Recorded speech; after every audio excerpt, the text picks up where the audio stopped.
国产075两栖攻击舰问世以后，坊间对于我军是否需要效仿美军同类舰艇研发配套的垂降战机争论不休。不少人认为美军是两栖攻击舰使用最有经验的国家，中国海军应当摸着老美过河，将两栖攻击舰打造为一个承载垂降战机、武装直升机、两栖登陆部队的海上攻击平台。同舰不同用，虽然中美的两栖攻击舰在设计上有异曲同工之妙，但由于两国军队的差异，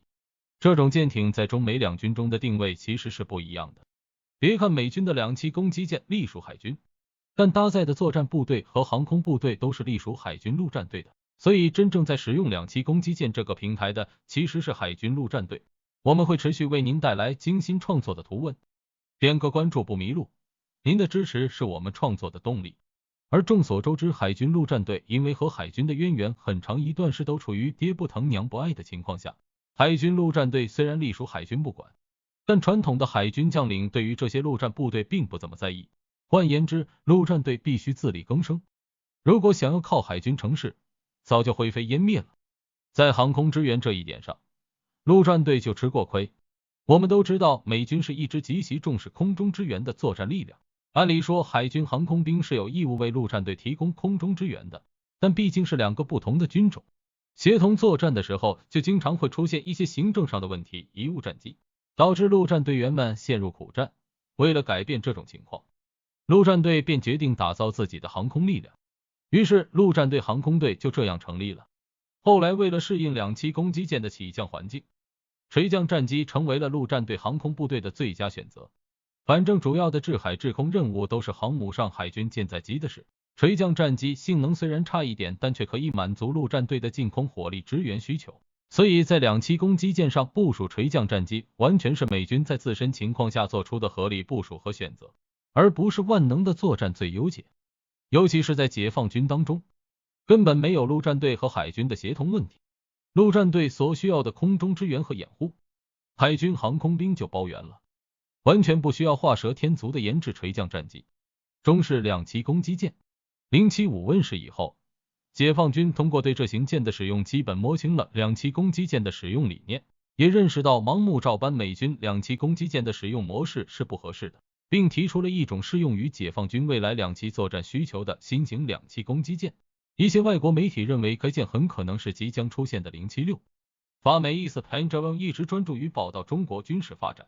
他们认为076将会是一种十分独特的两栖攻击舰亚型，未来会安装电磁弹射器以满足固定翼无人机的起降需求。如果这篇报道属实，076很可能成为世界上第一种真正的无人机母舰。法媒的报道并非空穴来风，实际上此前国内网络上也的确爆出海军某舰正在招标电磁弹射器，而项目名称正是 XX6。要知道，目前我国有电磁弹射需求的也就一艘福建舰，而福建舰的舷号几乎已经确定是18，和 XX6 不沾边，唯有076符合 XX6 的项目名特征。也就是说，电磁弹射器加固定翼无人机的组合很可能会成为未来解放军两栖攻击力量的重要组成部分，还会成为未来我军两栖攻击舰的建设模板。那么这样的新形态能否满足我国海军陆战队的作战需求呢？我们不妨做一个简要的分析。先说技术，目前拥有实用化电磁弹射器技术的国家只有2个，中国和美国。虽然目前美国电磁弹射器的曝光率相比我国高了很多，但由于技术路线选择的偏差，中国的电磁弹射器很可能走在美国前面，所以076未来列装电磁弹射器并不存在技术上的障碍。而无人机领域，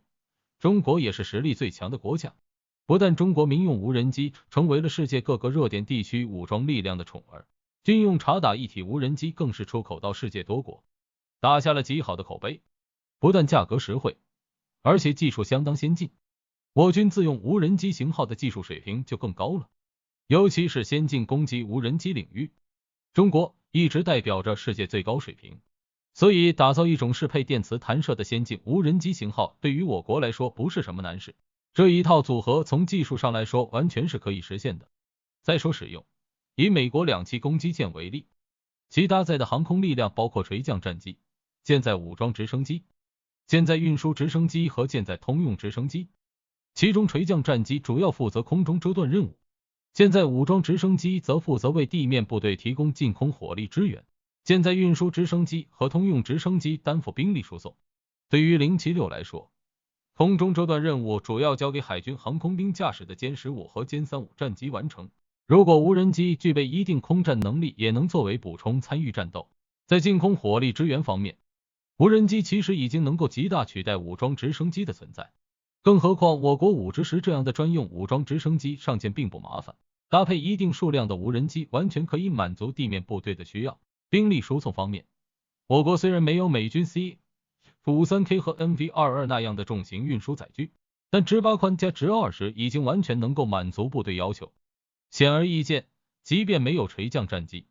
，076的航空模式不但相比美军2栖攻击舰没有明显短板，在态势感知和战时生存性方面还有不小的优势，也更符合未来大国战争的需求。